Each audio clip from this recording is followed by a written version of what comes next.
Hi guys! I need to come up with a new intro. I don't like hi guys. Hey guys, everybody says that. Buenos dias! Welcome to my channel.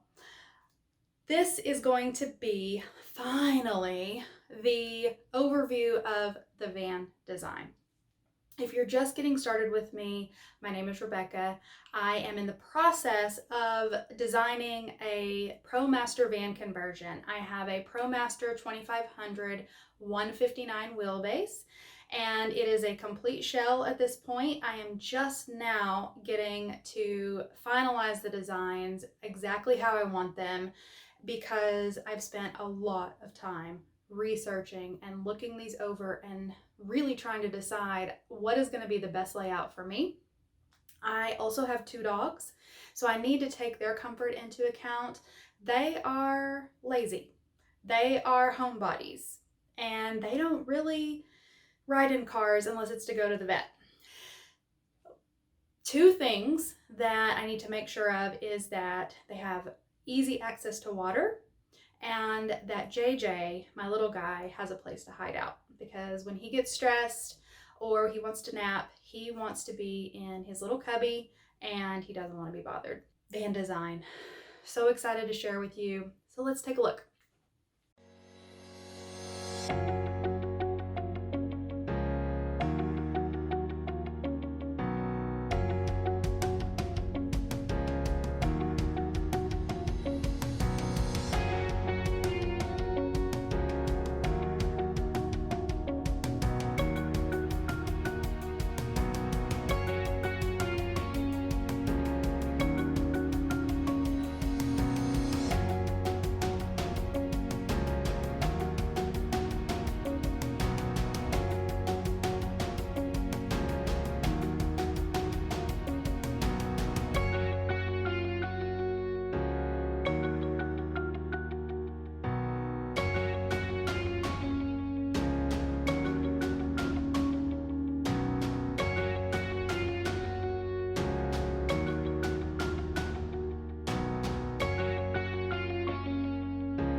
This is my overhead view. So if you were hovering above the floor looking straight down, this is what you would see. So this is the front where the 2 passenger seats will be. These are the cargo doors back here. We've got the sliding cargo door on this side. I was really trying to determine if I wanted my countertop, my sink, and my stove to be on this side or if I wanted those to be flipped. I think I'm really happy with this design, even though it means that I'm going to have to run an extra line from where the water tank is going to be. The recommendation has been to do an inline shower sink so that everything is right there together and you don't have to worry about running additional lineage. I don't know if that's really the term. I feel comfortable with this. It gives me the space that I want. I think it's going to be what makes me the happiest. What we have here is a counter that will extend a bit out into the doorway. I don't need that much space to walk in and out of the van, so there's no reason for me to leave that full doorway open. So this will be my entry and exit point when I'm in the back of the van. This is a countertop that's approximately 60 inches long, give or take. I need to be flexible with this design when I actually start putting it together hands-on. So I've left myself some wiggle room just in case I have to make adjustments. I have a stove that will go here. I have a sink that will go here and a faucet, of course, and this will be some prep space.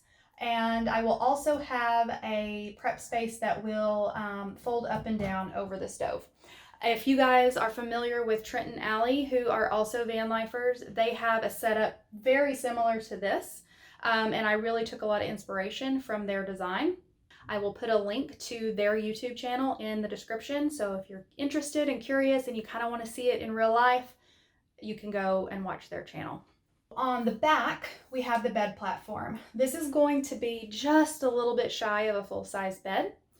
What that means is that I'm going to have to cut the mattress. And I know that sounds weird, but they have foam mattresses now that are taking the place of your traditional mattress, and they're very easy to trim down. The downside of that is it does void the warranty, but my plan is to get it several months before I put it in the van, sleep on it, and make sure that I love it before I actually go through and do that process. Thought about doing a twin, but you know. On this side, we have a shower. The composting toilet will also sit in the shower stall. This is going to act as a shower, a bathroom, a wet room, and it is where the dog water will go. You know, you go out and you're outside and you're doing something, and let's say it starts raining, and now you're trying to come into the van and it is pouring down on you. That just gave me a lot of anxiety, honestly, trying to figure out how would I manage that. What if I was hiking and it started raining on me and now I've got all this stuff? So that, along with making it convenient for the dogs to have their water bowls out all the time, I think the wet room is the way to go. And I can take a shower pretty much whenever I want. Closet and refrigerator will go here. This will be a seat. So that is the overhead view. Now let's take a look at a side view. So imagine that you're standing inside the van, and the cab of the van is to your left, and the cargo doors in the back are to your right. And so you are facing this. This is this view of the van on this side. We will have our stove here. We will have the sink here. There will be drawers underneath and storage capabilities there. I am planning to install a rotating seat on the passenger side, so it will pivot and it can face forward or backward. That way I can install some additional cabinet space, or it can fold up in and out for an eating area, a desk, a workspace, etc. The platform bed here, I will be installing a window, and these are the long sliding RV style windows that you probably are familiar with if you've seen an RV. And then above is overhead storage, and these will be cabinet doors that lift with hydraulic compression hinges. I'm probably not calling those right, but they hold, when you open them, they stop and hold the doors open so that you're not having to balance a door on your head or have it close down on you.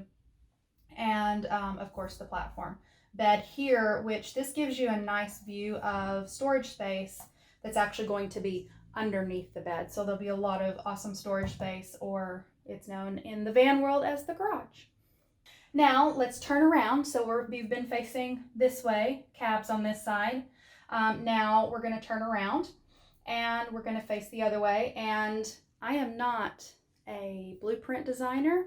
This technically should be flipped, but I was learning as I go. So we are upside down, backwards, and in a mirror. But anyways, the front of the van's here, the back of the van's here. There is a shower. So here, the shower. There is a standard shower base that is 40 or 38 by 27, I believe, which is what I'm looking at for that area. And then we have the closet, so we've moved here. I just realized you guys couldn't see. So let's start again. Shower here, and composting toilet will be inside. The composting toilets do need to be vented, so there is some electricity and a vent that will go in there. I know that sounds counterintuitive, putting electricity in your shower, but it is made for marine and RV type applications in a wet room, so everything will be safe there. We've got the closet with the fridge underneath. I played around with putting the fridge into the cabinet space underneath or between the stove and the sink, but I really think that this is going to be the best makeup. And where I was struggling was in the whether I have a fridge with a freezer, a separate door freezer, or a small dorm style fridge with a freezer inside. Paying attention to my lifestyle, I do have a lot of stuff in the freezer that I pull out for convenience, but so I'm really bad about buying vegetables and letting them go bad. But if I put them in the freezer or I buy frozen vegetables, obviously they're going to last me a lot longer. There are some organic, gluten-free chicken nuggets. Yes, I know I'm 12. I love those, so I keep those in the freezer. So I made the call after fighting with convenience over space, and I made the call to go ahead and do the 33-inch 2-door mini fridge. So that will help out, I think, and I can always adjust that later. I didn't want to put myself in a position where I went too small because it would be very difficult to go larger. This way I'll go large and I can always downsize and use that extra space for storage. Again, we'll have another window on the other side, so they will mirror each other. I don't think my drawing is perfect, but it gets you the idea. And then we have a seat here that I will have cushions on, so that'll just be an additional seating area. I think it's going to be a little bit short, so I'll probably end up adjusting that a little bit. And again, we've got the bed platform there, and you can see all that storage. And then now let's talk a little bit about if you are standing in the front of the van looking towards the back doors. This will be the bed platform here, so the mattress and everything will be here. I may put some additional storage on this side. We'll see what it looks like once I get in there, but that will be honestly probably a last minute add, or I may just buy some shelves to put up there. Storage here, so this is the side view of that overhead storage that we talked about before.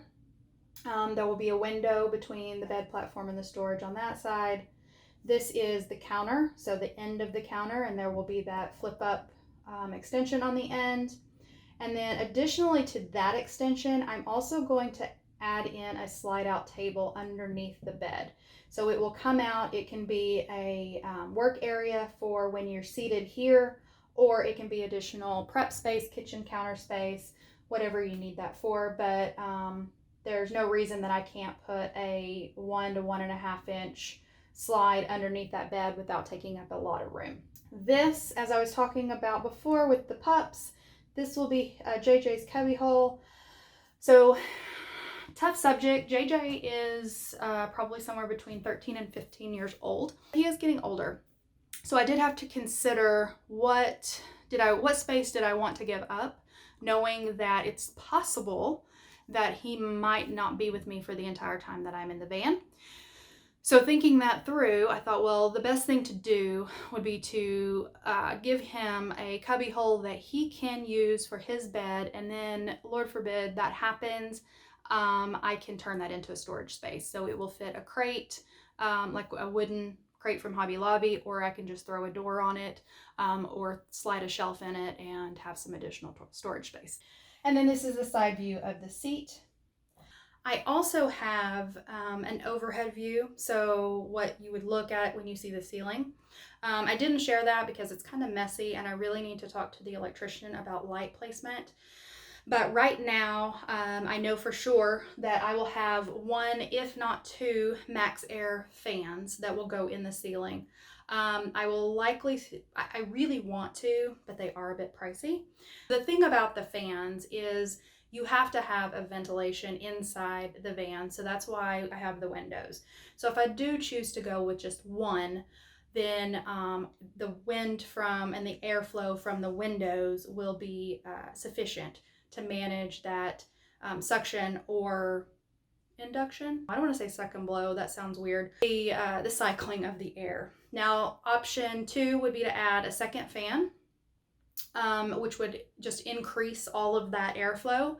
Option 3 would be to go with 1 fan, the 2 windows, and then just a vent without an additional fan in it. And that is possibly, I think option 3, to be honest with you, from an economic standpoint, would meet all of my needs and it would save me $400 or $500. Lights, I know I will have lights underneath the counter space and back here. So I will have some lights underneath this for lighting the cabinet area, as well as reading light, that kind of thing at night.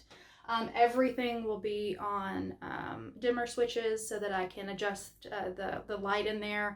And then I'll have a light in the shower and anywhere from 4 to 6 lights in the ceiling, just depending on what lights I get. You might have noticed that their AC unit is not here. So I had talked about putting an AC unit in the van for emergencies. I'm not saying it's not there. I just don't know where it's going to go yet. That is going to be that's going to be something that I'll have to figure out as I go. If we didn't have the JJ cubby, I would put it there. It would fit perfectly in that section under the bed, but that right now is not an option. I don't know that I feel comfortable putting it above his cubby. Just, I don't know if it would vibrate or make noises that he would be uncomfortable with. So I've got to think about that a little bit. The other option is to flip the stove and the sink and put it underneath here, pointing either into the van or out the side. So I'll play around with it. So next steps.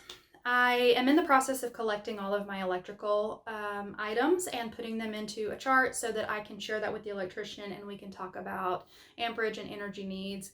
And then I'm also designing the plumbing and the gas lines for this, so I know exactly where my water tanks are going to go, what lines that I need, and I also need to understand where all of that is going to go so that I can ensure that the electrician is comfortable with where the plumbing is going versus where the electrical lines are going. Once I get that, then I can get with the electrician, we can get everything wired, and I can get the spray foam insulation done. So once that's done, I feel like the ball is really going to start rolling quickly downhill in a good way, because the spray foam insulation is the key to me being able to actually start working on the van. If it's not insulated, I can't put anything on the walls, right? So what did I miss? What questions do you have? What did I not answer? What do you think is not going to work? If there's something here that you think that's not going to work, or you're going to hate that, or you're missing something altogether, please let me know. I want to get this right. I want to be comfortable. I want to feel at home in this place. And so I'm open to suggestions. So thank you all. Love you so much. Have a wonderful week.